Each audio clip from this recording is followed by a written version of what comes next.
सो देखो बेटा, नारायण, आवाज आ रही बेटा?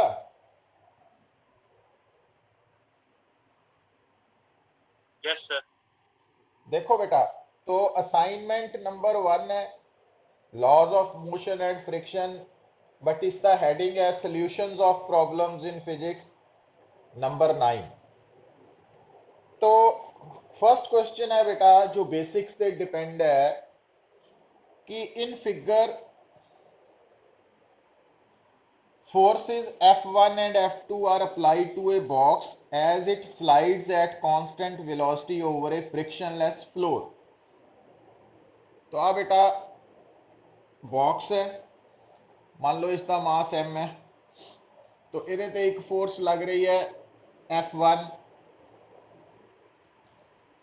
और ये फोर्स जो है हॉरिजॉन्टल ਦੇ ਨਾਲ डायरेक्टेड है एंगल थीटा ते, और दूसरी फोर्स है बेटा F2।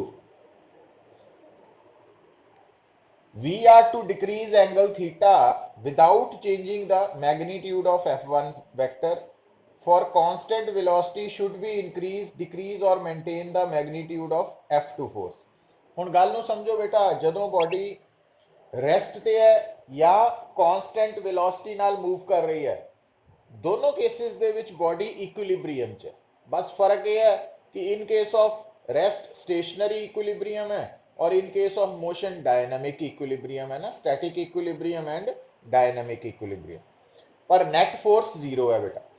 तो हुन क्योंकि ये बॉडी जो है थोड़ी स्टेटमेंट के अकॉर्डिंगली मूव कर रही है विद कांस्टेंट वेलोसिटी, तो constant velocity means acceleration zero है। हुन इस बॉडी पे एक फोर्स लग रही है वेट, दूसरी फोर्स लग रही है normal reaction F2 F1। But क्योंकि थोड़ा दसिया होया F1 फोर्स ना तो अलोंग द सरफेस है ना परपेंडिकुलर टू सरफेस है, सो ਇਹਦਾ कंपोनेंट्स बनाते F1 cos theta, F1 sin theta. तो इस बॉडी के टोटल 1 2 3 4 5 5 फोर्सेस लग रही हैं ना। तो ਜਿਹੜੀਆਂ फोर्सेस बेटा परपेंडिकुलर टू द सरफेस है वो बैलेंस्ड हो जाएंगी।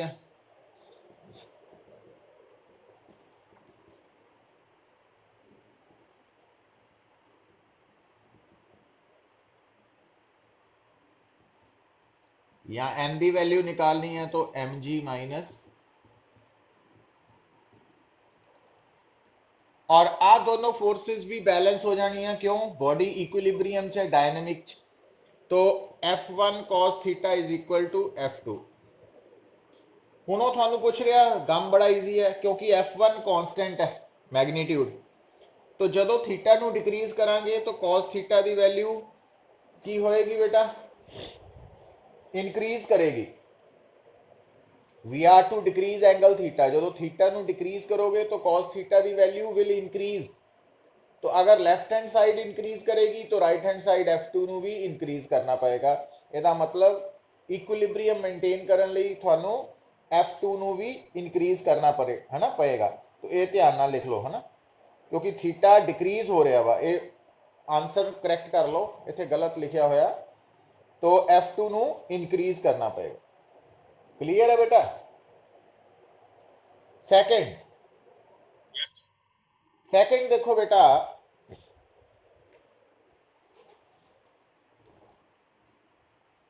तो ये फर्स्ट प्रॉब्लम सी।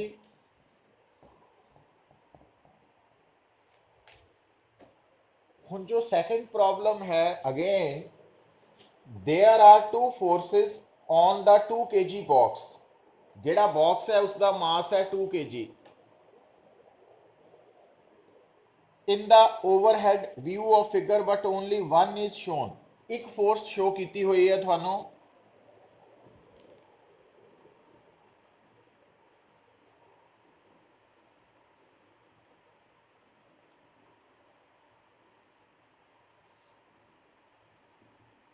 F1, और एक्सेलरेशन भी शो की हुई है बेटा।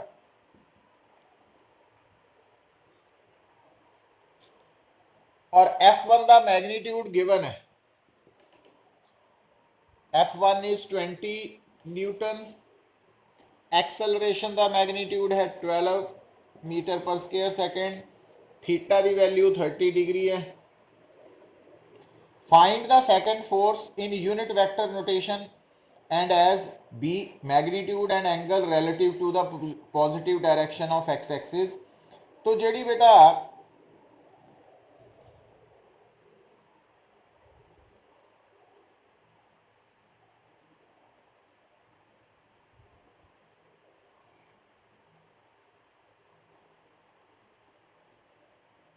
ठीक है, हुण देखो इस बॉडी ते सेकंड फोर्स भी लग रही है, उस फोर्स का मैग्नीट्यूड भी निकालना है, डायरेक्शन भी निकालनी है, उस फोर्स नू आपां आई कैप जे कैप की टर्म च भी रिप्रेजेंट करना, सारा कुछ करना ना। हुण तुसी नोट करना बेटा, देखो कि जिहड़ी सैकेंड फोर्स है ना जिहनू निकालना वा वो साडे लई हाले अननोन है, पर ए वाली फोर्स और ए वाली फोर्स मिलके नेट फोर्स बनाएंगे। तो net force vector sum of F1 and F2 है, और net force mass into acceleration तो भी आ जाती है बेटा।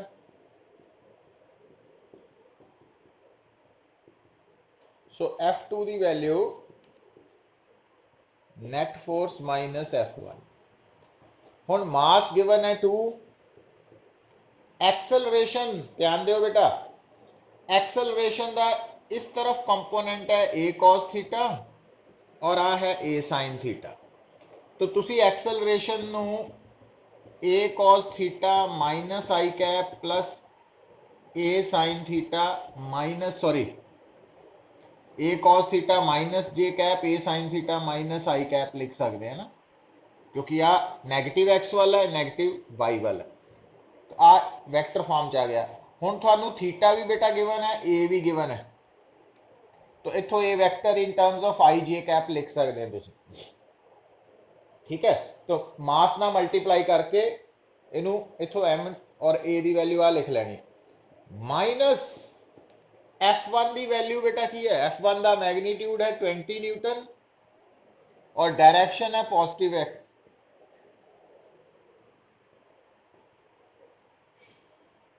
हुण देखो क्योंकि ए की वैल्यू है 12, थीटा है cos 30 डिग्री,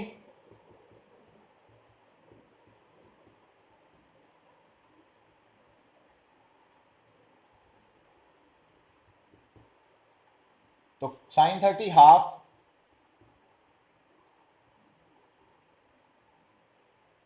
हुण जो आप मास 2 नाल मल्टीप्लाई करांगे तो आ टर्म थोड़ी बन जानी है -12 है ना, -20 i cap is equal to -32 i cap -12 √3 j cap. आ कंपोनेंट्स की टर्म च आ गया बेटा। हुण मैग्नीट्यूड निकालना वा तुसी इसका, तो F2 आ जाएगा √-32 स्क्वायर प्लस, और डायरेक्शन निकालनी है एंगल दी टर्म्स एक्स वाई। हुण जेड़ा थोड़ा बेटा एदा एक्स कंपोनेंट है वो नेगेटिव एक्स की तरफ है, ठीक है, तो आ नेगेटिव एक्स की तरफ है और मैग्नीट्यूड 32 है, 32, और दूसरा कंपोनेंट नेगेटिव वाई की तरफ है 12 √3।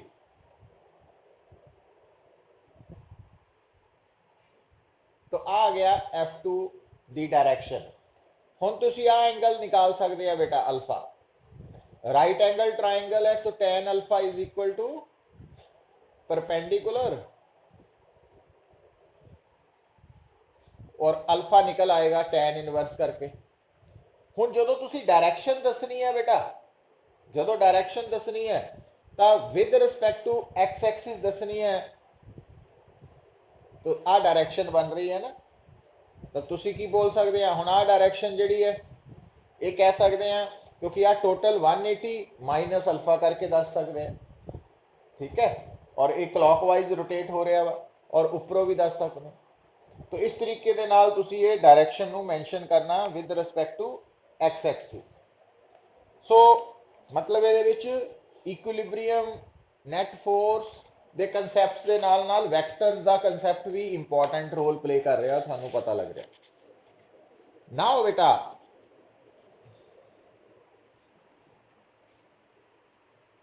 देखो,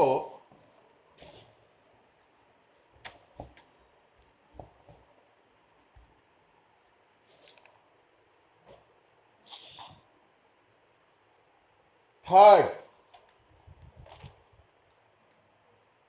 जो थर्ड न्यूमेरिकल है, two horizontal forces F1 and F2 act on a 4 kg disc. तो मास है 4 kg, दो फोर्सेस है F1 and F2 that slides over frictionless ice on which an XY coordinate system is laid out. Force F1 is in the positive direction of x-axis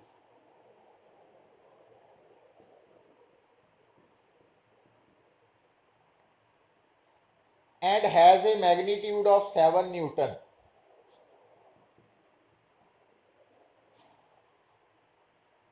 Force F2 has a magnitude of 9 Newton.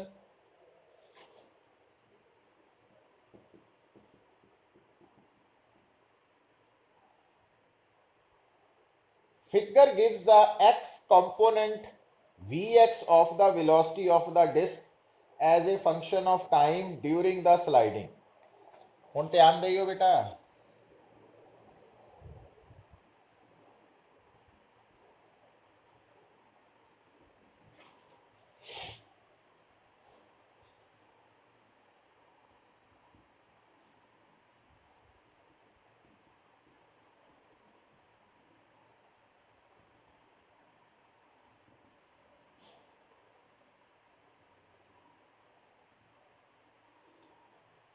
हुण ये जिहड़ी body है ना, इसके ऊपर force लग रही है, एक F1 है एक F2 है। F1 का मैग्नीट्यूड ते डायरेक्शन पता, F2 का सिर्फ मैग्नीट्यूड पता, बॉडी का मास भी नोन है। और इस बॉडी की अलॉन्ग एक्स एक्सिस जो वेलोसिटी का कंपोनेंट है वो पता वा कि टाइम के नाल वेरी कर रहा है। हुण इत्थों गल नूं समझो, हुण इत्थे कई कंसैप्ट मिक्स हो गए पुत। इंपॉर्टेंट इस करके है कि अगर ये थोड़ा वीटी ग्राफ है तो इस ग्राफ की स्लोप एक्सेलरेशन है। हुण क्योंकि इस ग्राफ की स्लोप पॉजिटिव है तो एक्सेलरेशन पॉजिटिव है, और इस स्लोप क्योंकि ये वेलोसिटी टाइम ग्राफ की स्लोप एक्सेलरेशन है, ये एक्स कंपोनेंट ऑफ वेलोसिटी है तो ये एक्स कंपोनेंट ऑफ एक्सेलरेशन आ जाएगा परपेंडिकुलर ओवर बेस। तो आप इत्थे कंप्लीट कर लेनी ना राइट एंगल ट्रायंगल। तो आ परपेंडिकुलर है बेटा 6 और आ बेस है 2, तो 6/2। हुण अगर ये एक्सेलरेशन का एक्स कंपोनेंट है तो फोर्स का एक्स कंपोनेंट आ जाएगा मास इंटू एक्सेलरेशन। और एक्सेलरेशन जिहड़ी है ना, जो असीं मास नाल मल्टीप्लाई करते हैं दैट बिकम्स नेट फोर्स। इस करके जिहड़ी ये AX है, जो इनू मास नाल मल्टीप्लाई करना तो FX की हो जाना नेट फोर्स का एक्स कंपोनेंट। तो मास 4 है इंटू 3, सो 12 न्यूटन। नाउ बेटा, what is the angle between the constant direction of forces F1 and F2? हुण गल नूं सुनो। हुण इधर देखो बेटा, जिहड़ी F2 है, मान लो let F2 vector is making an angle theta with F1 और F1 की डायरेक्शन अलोंग एक्स एक्सिस है, तो F2 वेक्टर नूं मान लिया भी ये एक्स एक्सिस दे नाल अगर एंगल थीटा बना रहा तो F2 F1 दे नाल एंगल भी थीटा ही बना रहा। हुण F1 plus F2 is equal to net force.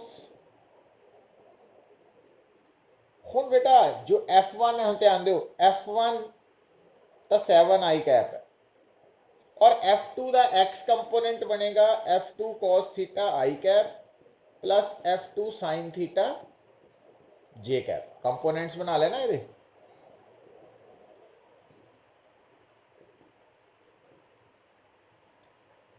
Is equal to net force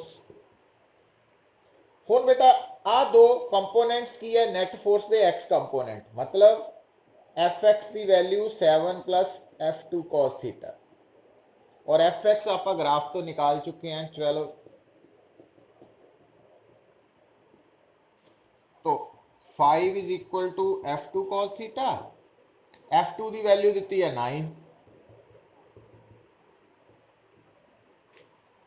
तो इट मीन्स cos थीटा की वैल्यू अगर 5/9 है तो थीटा cos इनवर्स 5/9 है और इस आंसर ਨੂੰ ਅਸੀਂ tan है ना साइन च कन्वर्ट करके लिख सकते तो ये इस तरीके नाल इसਨੂੰ सॉल्व करना हैगी बेसिक प्रॉब्लम्स है बट इंपॉर्टेंट बहुत है क्योंकि ये ਹੁਣ देखो कंपोनेंट्स का कंसैप्ट भी आ गया ये स्लोप ऑफ वीटी ग्राफ भी आ गई तो ये सारी इंफॉर्मेशन इकट्ठी करनी है फिर नेट फोर्स के बराबर है वो कंपोनेंट्स वो सारा कुछ इंपॉर्टेंट है हुण देखो बेटा क्वेश्चन नंबर 4 लक्ष्य समझ लग रही है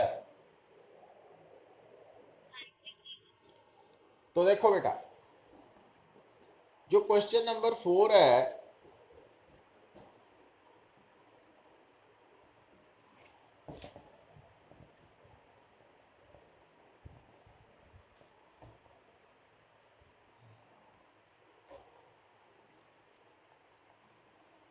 देखो इलेक्ट्रॉन विद स्पीड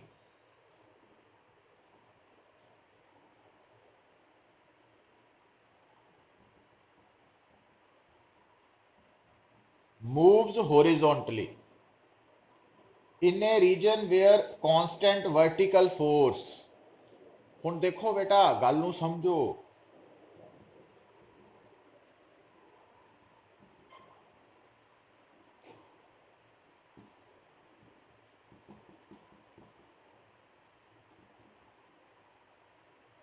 हुण गल नूं समझो स्टेटमेंट दे विच बेटा जो इलैक्ट्रॉन की वेलोसिटी है इनिशियल वो हॉरिजॉन्टल डायरेक्शन की तरफ है तो जिहड़ी फोर्स लग रही है उहदे ते वो अलोंग वर्टिकल डायरेक्शन है मतलब फोर्स ते वेलोसिटी एक दूसरे दे परपेंडिकुलर है इनिशियली शुरू च तो ये प्रॉब्लम 2 डायमेंशनल प्रॉब्लम हो गई तो आप हॉरिजॉन्टल डायरेक्शन नूं एक्स एक्सिस मान लेना और वर्टिकल डायरेक्शन नूं वाई एक्सिस हुण जिहड़ा पार्टिकल है क्योंकि ये जिहड़ी इनिशियल वेलोसिटी है वो हॉरिजॉन्टल वाल है तो ये हो गया यू एक्स और जिहड़ी फोर्स लग रही है वर्टिकल वाल लग रही है ये हो गई है वाई हुण जदों तुसी फोर्स दे वाई कंपोनेंट नूं मास नाल आए तो एक्सेलरेशन दा वाई कंपोनेंट आ जाएगा है ना तुसी सॉल्व कर लेना इथों हुण बेटा जो पार्टिकल है ना ਉਹਦਾ मोशन इन्ने प्लेन है ये प्लेन च हो रहा मोशन दूजी गल शॉर्टकट समझो समझो देखो प्रोजैक्टाइल मोशन तुसी कीता वा प्रोजैक्टाइल मोशन च भी हॉरिजॉन्टल प्रोजैक्टाइल च की हुंदा जेडी पार्टिकल दी इनिशियल वेलोसिटी है हॉरिजॉन्टल डायरेक्शन वाल हुंदी ते जेडी उत्ते फोर्स ऑफ ग्रेविटी लगदी है वर्टिकल डायरेक्शन च लगदी है सेम ठीक है ना तो ਇਹਦਾ मतलब बस फर्क ये है ना भी उस न्यूमेरिक उस आर्टिकल च आपां ay ਨੂੰ ਕੀ ਲੈਂਦੇ ਸੀਗੇ स्मॉल g ਦੇ बराबर ਹੁਣ ਇੱਥੇ fy/m ਲੈਣਾ बस इन्ना फर्क है तो g ਦੀ जगह ते ay आ गया ना fy/m ਹੁਣ उस केस च याद करो कि ਜਦੋਂ प्रोजैक्टाइल मूव करदा तो मोशन क्योंकि 2 डायमेंशनल यूनिफॉर्मली एक्सेलरेटेड मोशन सी तो ਉਹਦੇ ਲਈ along x एक्सिस आपां फार्मूला अलग लिखिया सी x = याद है uxt y is equal to half g t square तो आ टी की वैल्यू इतने पुट कर देंगे तो y is equal to half g x square by u x square आ गया सी उथे पर हुण इत्थे g की वैल्यू जिहड़ी है इस केस च ओदी जगह ते ay है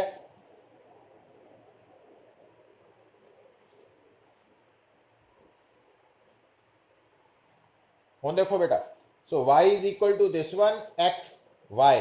ਹੁਣ x हैगी है डिस्प्लेसमेंट होरिजोनटल कंपोनेंट और y हैगी है वर्टिकल कंपोनेंट ऑफ डिस्प्लेसमेंट। ਹੁਣ ਇਹਦੇ ਵਿੱਚ ਤੁਹਾਨੂੰ ਕੀ ਗਿਵਨ ਹੈ बेटा, ਉਹਨੇ ਪੁੱਛਿਆ calculate the vertical distance electron is deflected during the time it has moved 30 millimetre horizontally. मतलब x की वैल्यू 30 मिलीमीटर दी है, तो y निकालना। तो आ फार्मूला वा इच पुट करो। और ये गल अज तो बाद याद रखो कि अगर थोड़े सामने कोई भी जड़ा पार्टिकल है ओदी इनिशियल वेलोसिटी दे परपेंडिकुलर फोर्स लग रही है, कांस्टेंट फोर्स, तो वो केस बिल्कुल पैरेलल टू हॉरिजॉन्टल प्रोजेक्टाइल हो जाएगा। और उस केस दे विच बस फर्क ये होएगा कि उत्थे जिहड़ी एक्सेलरेशन है हॉरिजॉन्टल प्रोजेक्टाइल, क्योंकि उत्थे फोर्स ऑफ ग्रेविटी लगती है, तो उत्थे vertical component of acceleration small g सी, और इत्थे आ जाना वा force along vertical direction divided by mass of body, that's all. बाकी फार्मूला सेम रहना। तो ये पुट करो, आंसर आ जाना है। और पाथ पैराबोलिक होना वा कि जदों भी किसी पार्टिकल ते कोई कांस्टेंट फोर्स लगेगी और कांस्टेंट फोर्स उस पार्टिकल दी इनिशियल वेलोसिटी दे परपेंडिकुलर होएगी, तो उस पार्टिकल दा पाथ पैराबोलिक होएगा। सो ये रिजल्ट्स याद रख लेने तुसीं। क्लियर बेटा? बाकी जे आपां डिटेल च स्टडी करनी है तो फिर तुसीं अलोंग एक्स एक्सिस इदां लिख सकते हैं ना। हाँ, तो फिर अदरवाइज अलोंग एक्स एक्सिस तुसीं लिख लेना वा displacement along x axis delta x is equal to u x t plus half a x t square, ते along y axis delta y is equal to u y t plus half a y t square. हुण बेटा you x तो है but you Y zero है, ए Y तो है but A x zero है, क्योंकि फोर्स अलोंग एक्स एक्सिस नहीं लग रही। तो ये पुट कर सकते हैं। दूसरा कि अगर आप मान लेना कि इतने time at time zero particle इतने है ओरिजिन ते, तो आफ्टर टाइम टी पार्टिकल इतने है ना, तो आ एक्स और वाई कोऑर्डिनेट्स है एट टाइम टी। तो ਇਹਦਾ मतलब डेल्टा एक्स की value X minus zero X के बराबर है, डेल्टा वाई की value Y minus zero Y के बराबर, तो वो सेम रिजल्ट आ जाना। तो ये याद रखना कि किद्दां टाइम नू सेव करना वा, ये बड़ा इंपॉर्टेंट पार्ट है। फिर देखो बेटा question number 5,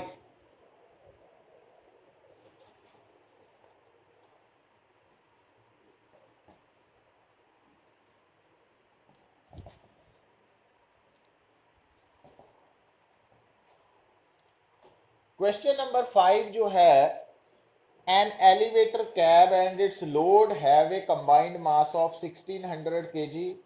Find the tension in the supporting cable when the cab originally moving downward at 12 meter per second is brought to rest with constant acceleration in a distance of 42 meter। ਹੁਣ देखो फिर ਇਹ दो concept जुड़ गए कि आ जिहड़ा तुहाडी कैब है मतलब लिफ्ट है, लिफ्ट दा और ਉਹਦੇ अंदर रखे समान का परसन का जो टोटल मास है वो दिता होया। तो आ हो गया वेट, आ हो गई टेंशन। हुण बेटा लिफ्ट किधर नू जा रही है, तो स्टेटमेंट पढ़ो। तो लिफ्ट जिहड़ी है मूविंग डाउनवर्ड, हुण गल नू समझियो।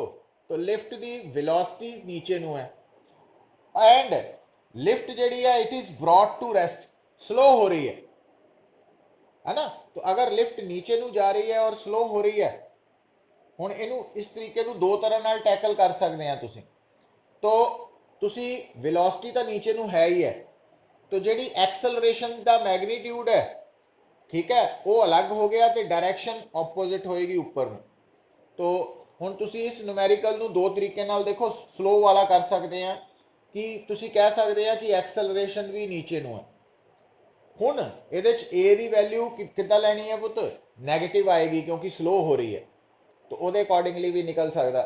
तो जे तुसी डायरैक्शन सैपरेटली मैंशन कर देनी है कि अपवर्ड स्लो होने करके, फिर ए दा मैग्नीट्यूड पुट करना सिर्फ। तो हुण आपां कहने भी नीचे नू जा रही है एक्सेलरेशन डाउनवर्ड है, ਹੁਣ ਐਕਸਲਰੇਸ਼ਨ ਡਾਇਰੈਕਟਲੀ ਨਹੀਂ ਦਿੱਤੀ ਤੁਹਾਨੂੰ, ਤੁਸੀਂ ਕੀ ਕਰਨਾ ਵਾ ਕਿ ਉਹ ਕਹਿ ਰਿਹਾ ਕਿ ਜਿਹੜੀ ਲਿਫਟ ਹੈ ਉਹਦੀ ਇਨੀਸ਼ੀਅਲ ਵੈਲੋਸਿਟੀ ਹੈ ਗਿਵਨ 12 मीटर पर सेकेंड और फाइनल वेलोसिटी उसकी 0 है और डिस्टेंस 42 मीटर चो रुकी है ना।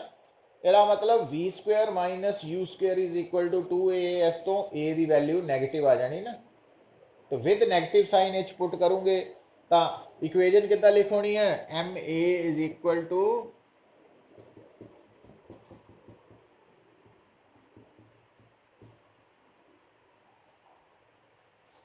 ठीक है, क्लियर है बेटा।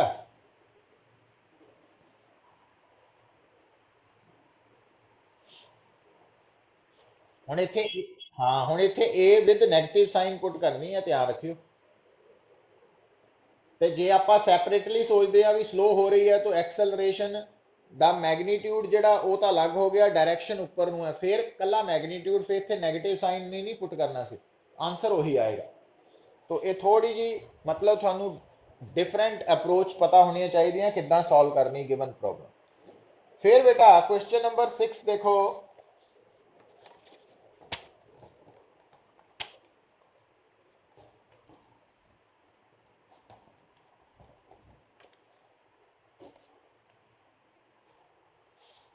ए स्फीयर ऑफ मास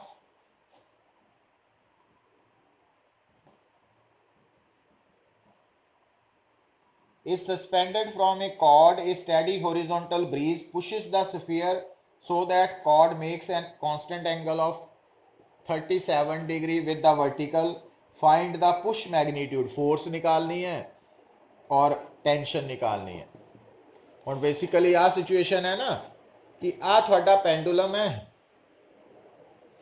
वो जो सस्पेंडेड है तो वो वर्टिकल पोजीशन च है, बट हवा के चलन करके वो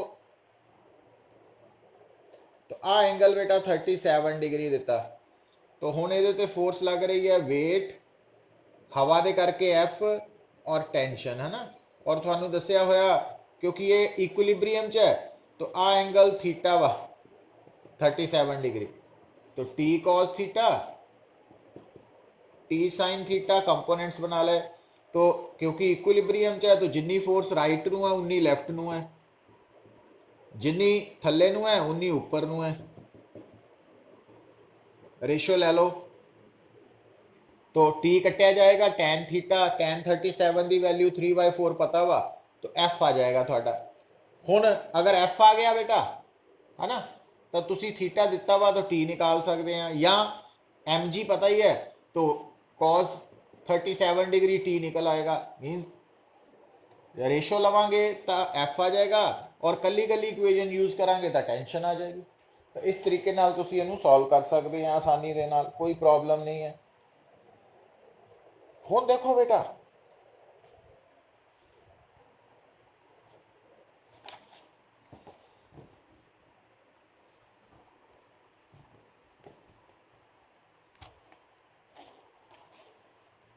सेवंथ प्रॉब्लम, जो सेवंथ प्रॉब्लम है, an elevator cab is pulled upwards by cable.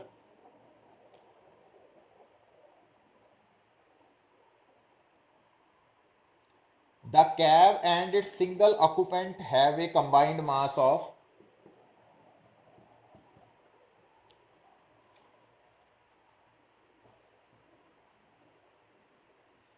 2000 kg. When the occupant drops a coin, its acceleration relative to cab is this one downward. What is the tension in the cable? हुण गल नूं सुनो पुत, cable ऊपर नूं जा रही है ना,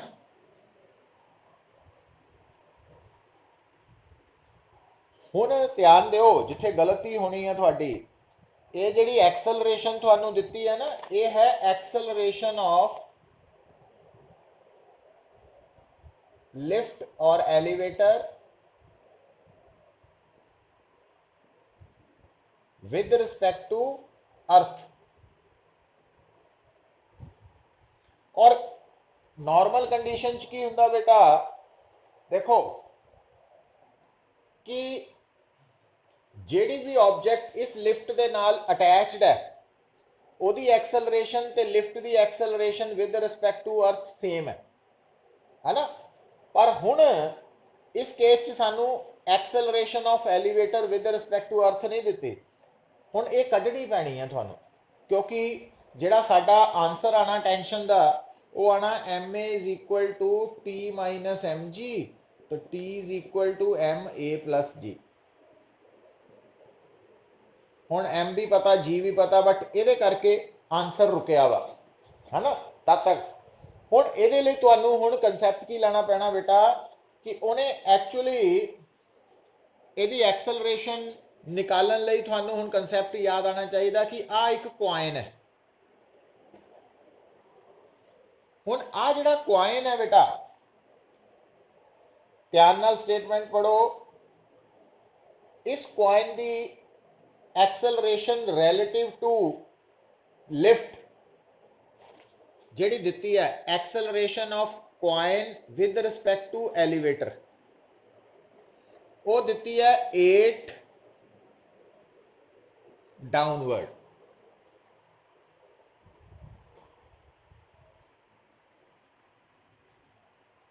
ठीक है। अच्छा हुण देखो बेटा,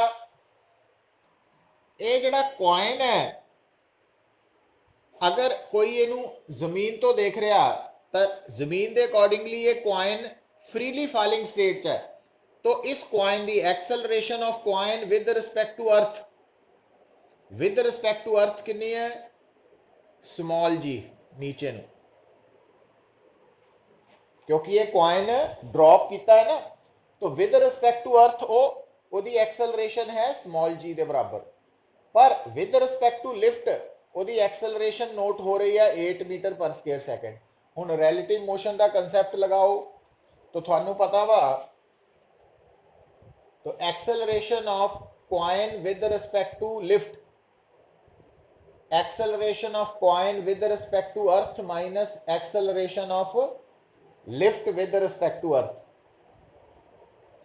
तो आप आ निकालनी है बेटा।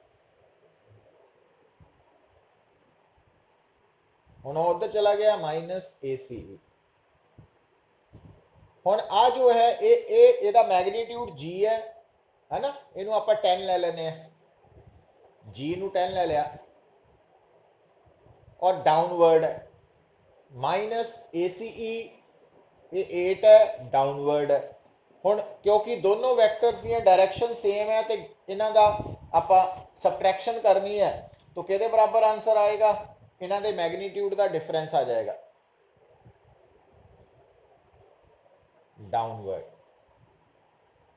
सो इसका मतलब यदि एक्सेलरेशन डाउनवर्ड है, समझ गए गल। हुण एक्सेलरेशन डाउनवर्ड का मतलब की है बेटा कि ए आपां मन्नीए ना, आ जिहड़ी इक्वेशन लिखी है उहदे च आपां ए उपर नूं मन के लिखी है, जबकि ये अकॉर्डिंगली ए दी डायरेक्शन नीचे नूं आ रही है। इसका मतलब इस फार्मूला च आपां ए की पुट करना -2।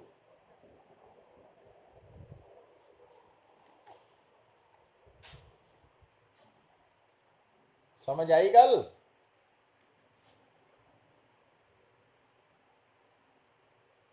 ना, हाँ ये बड़ा इंपॉर्टेंट है पुत। तो ये है बेटा कंसैप्ट, क्योंकि एच प्लस माइनस साइन जो है उन्होंने रिजल्ट नो अफेक्ट करना, तो इनू समझो बस, गल कुछ नहीं है, सब कुछ पढ़े तो आया वा, बाहरों कुछ नहीं आना, बट मैनूपुलेट कितना करना उस वक्त वो अकॉर्डिंगली देखो। हुण बेटा क्वेश्चन नंबर 8 देखो बेटा, figure shows a man sitting in a bosun's chair that dangles from a massless rope। आ एक पुली है, मासलैस फ्रिक्शनलैस पुली है, इस पुली के उपरों की एक जड़ी स्ट्रिंग पास कर रही है, और आ बेटा जो है सपोज कैबिन है, एक कैबिन लटक रहा स्ट्रिंग के नाल, और इस कैबिन के अंदर एक परसन बैठा वा,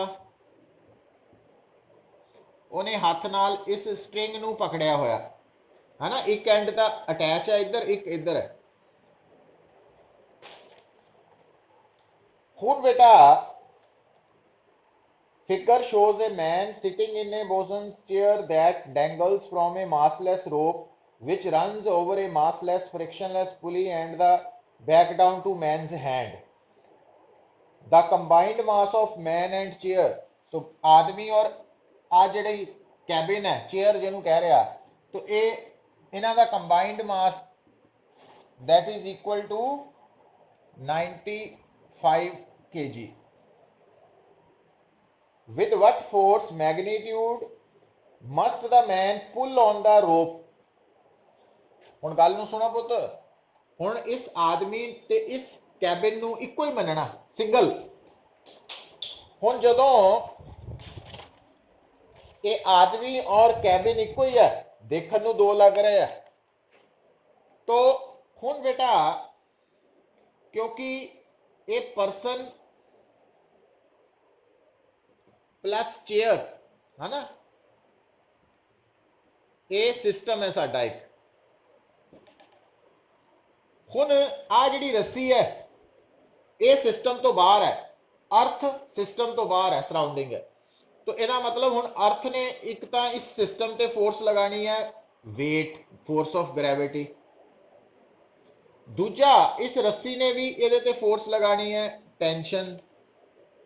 प्लस हुण गल नूं सुणो पुत्त, हुण ये जिहड़ा परसन प्लस चेयर एक सिस्टम है, तो हुण आ जिहड़ा परसन प्लस चेयर वाला सिस्टम है, क्योंकि इधरों भी रस्सी पकड़ी हुई है, हुण इस परसन ने जदों रस्सी नूं पुल करना तो रस्सी ने भी इक्वल बट ऑपोजिट फोर्स लगानी है, टेंशन।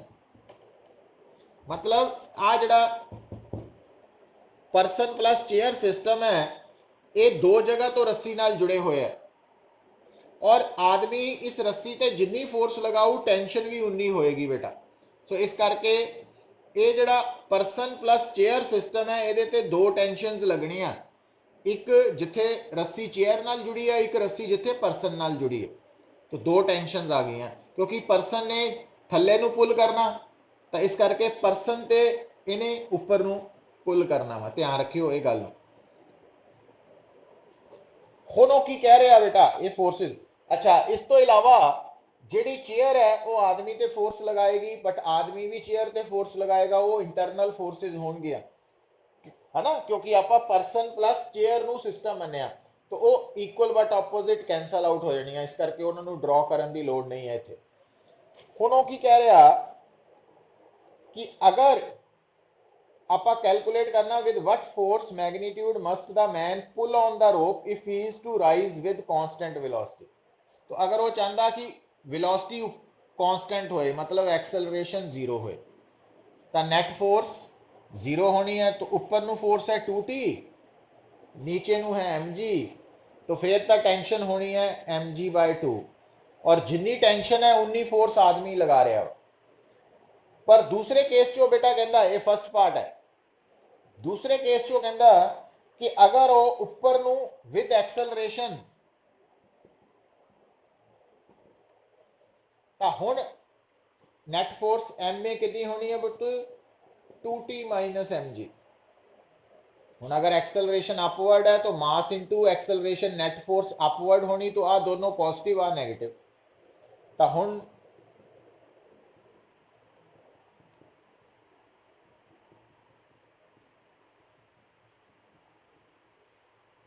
हाँ हो जानी। अच्छा, what is the magnitude of force on the ceiling from the pulley system? हुण आ देखो, हुण आ पुली सीलिंग दे नाल जुड़ी हुई है, ठीक है। तो हुण आ जिहड़ी पुली है, आ जिहड़ी पुली है, तो इहदे ते फोर्स लग रही है ऊपर नू, मतलब आ जिहड़ी पुली है, ये आ भी स्ट्रिंग आ गई, तो आ स्ट्रिंग इस पुली नू ऊपर नू फोर्स लगा रही है, और आ नीचे नू, तो आ दोनों बराबर है। तो हुण आ देखो, आ गल नू समझो बेटा, आ टेंशन स्ट्रिंग ने किहदे ते लगाई है पुत्त, चेयर ते, और आ टेंशन स्ट्रिंग ने किहदे ते लगाई है, मैन ते। पर आ टेंशन स्ट्रिंग ने किहदे ते लगाई है, पुली ते। आ टेंशन स्ट्रिंग ने किहदे ते लगाई है, पुली ते। और आ वाली स्ट्रिंग अलग है, तो इस स्ट्रिंग ने पुली ते कितनी फोर्स लगाई, ऊपर नू टी डैश, और इस स्ट्रिंग ने सीलिंग ते कितनी फोर्स लगाई, टी डैश। हुण आ जिहड़ा पोर्शन है, क्योंकि पुली तो उत्थे दी उत्थे ही है, इक्विलिब्रियम च है, इस करके इहदे ते जिन्नी फोर्स ऊपर नू उन्नी नीचे नू, वैक्टर सम। तो ਇਹਦਾ मतलब ये जिहड़ी पुली है ये सीलिंग ते कितनी फोर्स लगा रही है, टी डैश 2t के बराबर। मतलब आ फोर्सेस नू डबल करके लिख दोगे तो वो सीलिंग ते लग रही फोर्स। लक्ष्य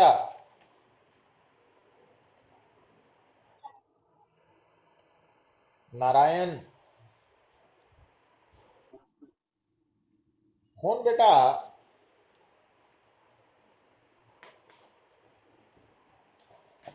देखो,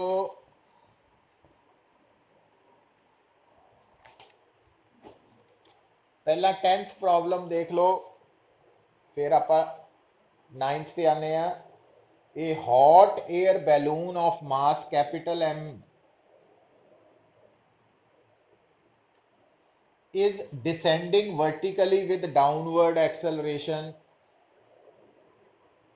तो ये जड़ा हॉट एयर बैलून है नीचे नू एक्सलरेट कर रहा है, इस बैलून ते दो फोर्सेस लगनियां बेटा, एक ओदा वेट और एक लगनी है हवा दे करके upward force, upward thrust, buoyant force, buoyancy. हुण यदि एक्स इक्वेजन बन जानी है m a is equal to m g minus b. हुण अगर बेटा वो कह रहा स्टेटमेंट पढ़ो, a hot air balloon of mass capital M is descending vertically with downward acceleration of magnitude A, how much mass must be thrown out to give the balloon an upward acceleration of magnitude A, and assume that upward force from the air does not change because of decrease in mass। तो ਆਪਾਂ अगर ਇਹਦੇ ਵਿੱਚੋਂ ਦੱਸੋ ਕਹਿੰਦਾ ਕਿੰਨਾ ਮਾਸ ਬਾਹਰ ਸੁੱਟ ਦਿੱਤਾ ਜਾਏ, तो वो आप मान लिया स्मॉल m। तो अगर स्मॉल m मास बाहर थ्रो करता तो यदा अपना मास रह गया कैपिटल M माइनस M, तो हुण यदा वेट बन गया पुत इन्ना। हुण आ जिहड़ी फोर्स है वो कहंदा ये सेम रहनी है, उन्हें स्टेटमेंट दिता। तो हुण एक्सलरेशन कहंदा अपवर्ड हो जानी, तो हुण ये इक्वेजन बन जानी पुत M minus M into A is equal to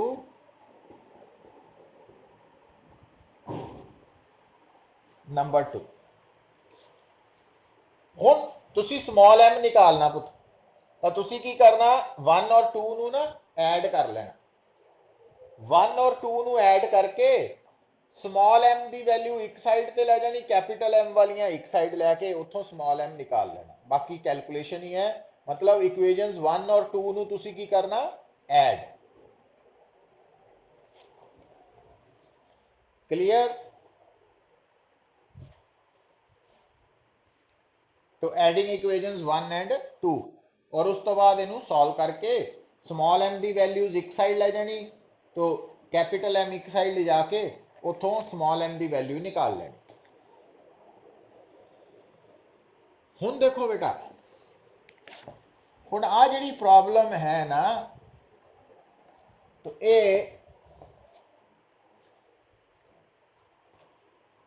थोड़ी जी टिपिकल प्रॉब्लम है for JEE Mains and advance लई है। देखो बेटा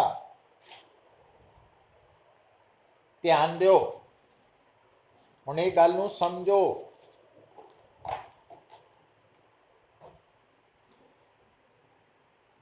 हुण मान लो थोड़ा जिहड़ा कमरा है ना, रूम, जिहड़ा थोड़ा रूम है, तो अगर उन्होंने आपां मान लीए लिफ्ट, लिफ्ट है, तो जिहड़ियां कमरे दीयां दीवारां वा वो लिफ्ट दीयां वॉल्स हो गई। हुण अगर पुत्र गल नूं सुनियो, अगर थोड़ी कमरे की दीवार ते, वो लिफ्ट है इस वक्त थोड़ा, अगर थोड़ी कमरे की दीवार के उपर आके एक कोई इंसैक्ट है ना, लिजर्ड, छिपकली, वो दीवार ते एक जगह ते खड़ी है, हिल नहीं रही, चल नहीं रही, तो ਇਹਦਾ मतलब पता की है, अगर वो दीवार के उपर एक जगह ते फिक्सड है छिपकली लिजर्ड, तो जदों जे आप कहांगे कि थोड़े कमरे की या लिफ्ट की एक्सलरेशन है zero with respect to earth, तो उस छिपकली की एक्सलरेशन भी with respect to earth zero ही है। अगर आप कहांगे कि लिफ्ट की एक्सलरेशन है 2 metre per square second upward with respect to earth, तो उस छिपकली की एक्सलरेशन भी 2 metre per square second upward होएगी, है ना, ये केस है। तो यदा मतलब जब तक वो छिपकली दीवार के नाल रेस्ट ते है, वो एक्सलरेशन ते दीवार की या लिफ्ट की एक्सलरेशन सेम ही है। पर अगर बेटा लिफ्ट एक्सलरेट कर रही है और वो छिपकली दीवार के उपर चल रही है और एक्सलरेट हो रही है, मतलब जी छिपकली दीवार से दौड़ रही है और वो जी वो छिपकली जी दौड़ रही है दीवार के उपर, है ना, वो एक्सलरेट कर रही है छिपकली, तो उस केस च तुसी ये नहीं कह सकते कि छिपकली की एक्सलरेशन ते लिफ्ट की एक्सलरेशन सेम है। तो क्योंकि हुण उस केस च जी छिपकली है ना, वो with respect to wall accelerate हो रही है। मतलब कंसैप्ट नूं पकड़ो कि अगर बेटा आ दीवार है, तो इस दीवार की एक तो अपनी एक्सलरेशन है, एक्सलरेशन ऑफ वॉल, और जेड़ा ऑब्जेक्ट ये ऊपर है उस ऑब्जेक्ट दियां दो एक्सलरेशन है, एक acceleration of object with respect to earth है, एक acceleration of object with respect to wall है। हुण acceleration of object with respect to wall की होएगी बेटा, acceleration of object with respect to earth, acceleration of wall with respect. हुण अगर थोड़ा ऑब्जेक्ट, गल नूं सुनो, अगर थोड़ा object with respect to wall rest ते है, दीवार दे नाल चिपकिया वा, तो आ अगर जीरो आ गई तो उस केस च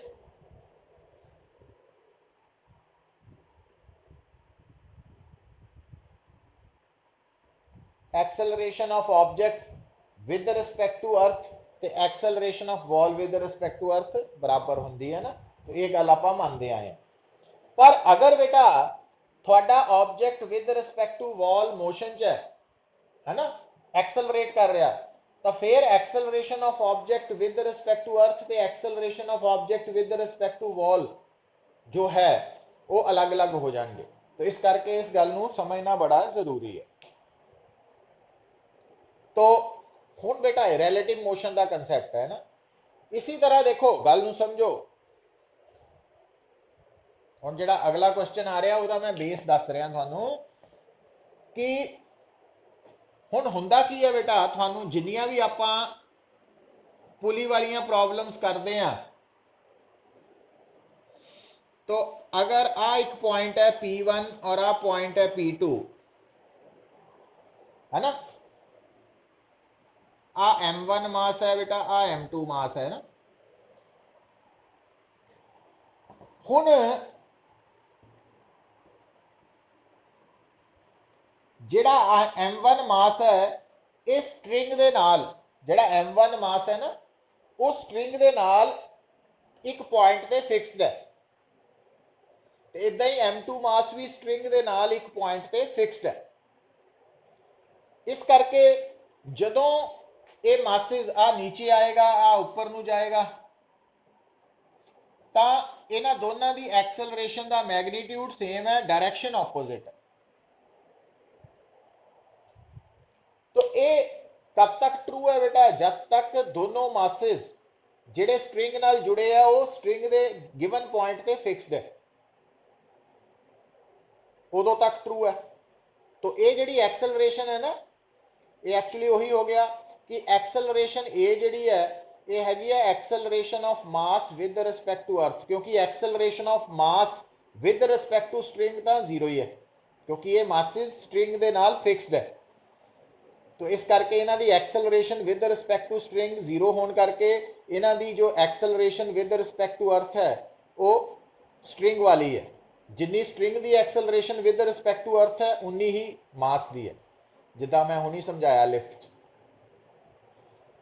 हुण बेटा नॉर्मली इदां हुंदा वा, पर हुण आ जिहड़ी 9th प्रॉब्लम है तुहाडे सामने, इहदू स्टेटमेंट नूं पढ़ो तां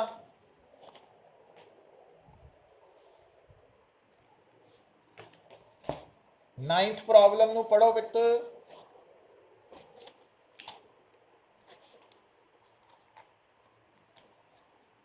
कि आ एक ब्रांच है, ਇਹਦੇ ਉੱਪਰ ਇੱਕ ਰੱਸੀ ਹੈ, तो आ एक मास अटैच्ड है रस्सी दे नाल, तो ਇਹਦਾ वेट दिता होया कैपिटल M और कैपिटल M की वैल्यू 15 kg है।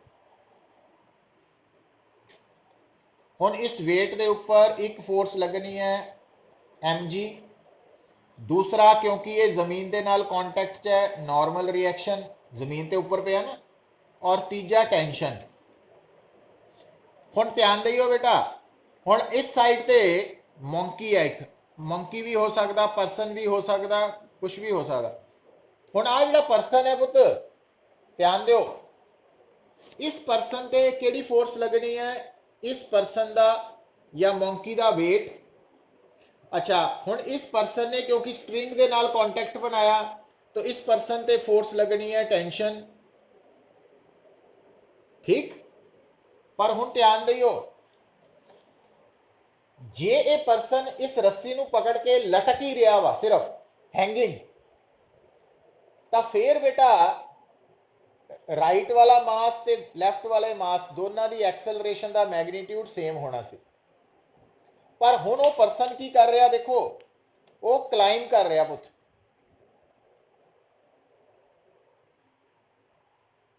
ये जिहड़ा परसन है या मंकी है ये रस्सी ते समझ गए ना चढ़ाई कर रहा, मतलब रस्सी नूं पकड़ के उपर नूं जा रहा वा, रस्सी दे नाल एक पॉइंट ते फिक्स्ड नहीं है।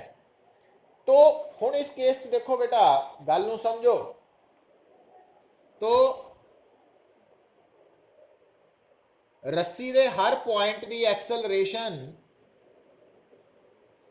रस्सी दे नाल फिक्स्ड हर पॉइंट की एक्सेलरेशन का मैग्नीट्यूड सेम है, बस डायरेक्शन च फर्क है। तो आ ध्यान च दियो बेटा, तो आ एक ही है acceleration of string, acceleration of string with respect to earth. तो ये बेटा है acceleration of string with respect to earth. और जदों असीं कहने ना ये एक्सेलरेशन ऑफ स्ट्रिंग है विद रिस्पेक्ट टू अर्थ, तां ये रस्सी दे नाल हर पॉइंट की एक्सेलरेशन है जिहड़ा रस्सी दे विद रिस्पेक्ट टू रेस्ट पे है, फिक्स्ड है। तो ਇਹਦਾ मतलब ये जिहड़ी है ये है एक्सेलरेशन ऑफ ऑब्जेक्ट, ठीक है, attached with the string, attached जिहड़ा फिक्स है। तो हुण ये आ गई बेटा इत्थे एक्सेलरेशन ऑफ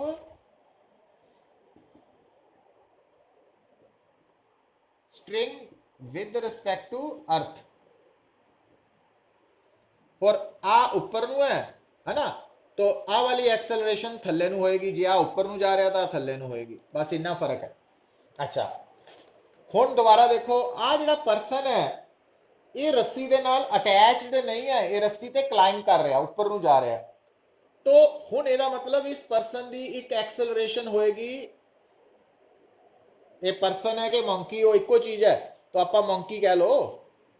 तो ये है acceleration of monkey climbing the rope, रस्सी दे नाल, है ना। तो रोप जिहड़ी है उन्होंने आप स्ट्रिंग किया होया तो MS। तो acceleration of monkey with respect to rope या स्ट्रिंग, जो भी वर्ड यूज करना। तो आ गई। हुण बेटा गल नूं सुनो, हुण acceleration of monkey with respect to string और आ है acceleration of string with respect to earth. तो सानू चाहिए है acceleration of monkey with respect to earth. कितना कटांगे बेटा? तो acceleration of monkey with respect to string आएगी acceleration of monkey with respect to earth, acceleration of string with respect to earth, a s. A s आ है। तो हुण इथों बेटा एम की वैल्यू कितनी आ जाएगी? प्लस हो गया। हुण डायरेक्शन देखो, जेड़ा एएमएस है ऊपर नू है, एएमएस मैग्नीट्यूड ते डायरेक्शन ऊपर नो, और एएस आ वाली है क्योंकि आ पॉइंट नाल है ना रस्सी। तो हुण ए डाउनवर्ड है, एदा मतलब हुण क्योंकि आ दोनों ऑपोजिट ऐड होने लगे हैं तो एएमएस माइनस ए अपवर्ड। तो ए मंकी दी एक्सेलरेशन है with respect to this one. हुण बेटा जो आप इक्वेजन लिखनिया वा तो मंकी दी इक्वेजन कितना लिखनी है? Mass into acceleration of monkey with respect to earth.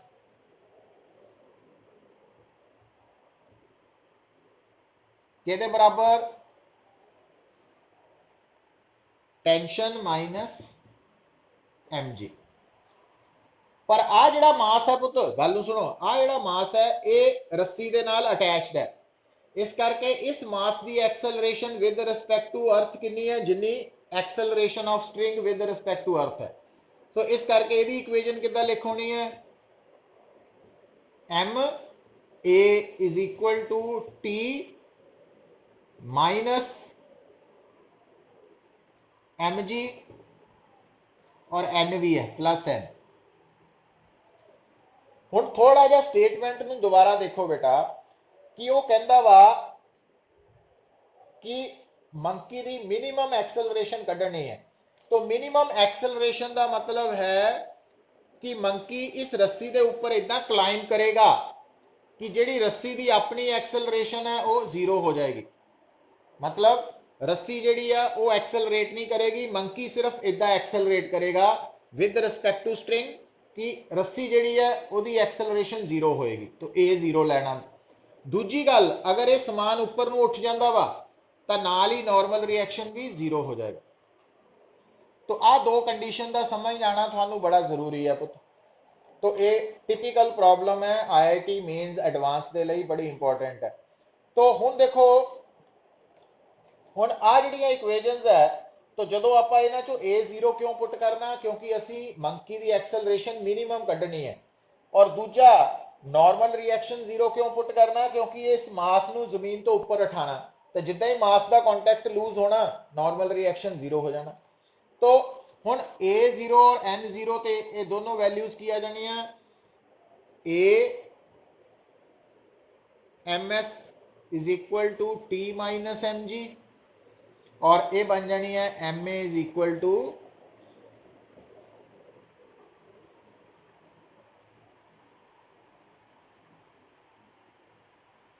Minus m g.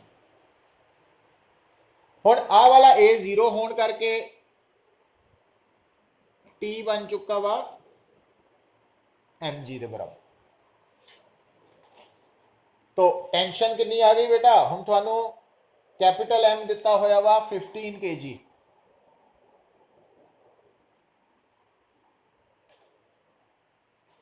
और एएमएस की वैल्यू तुसी कढ सकते हैं। सो आ 150 है माइनस 100 है 50, मास दिता होया 10, तो 5 आ जानी एएमएस।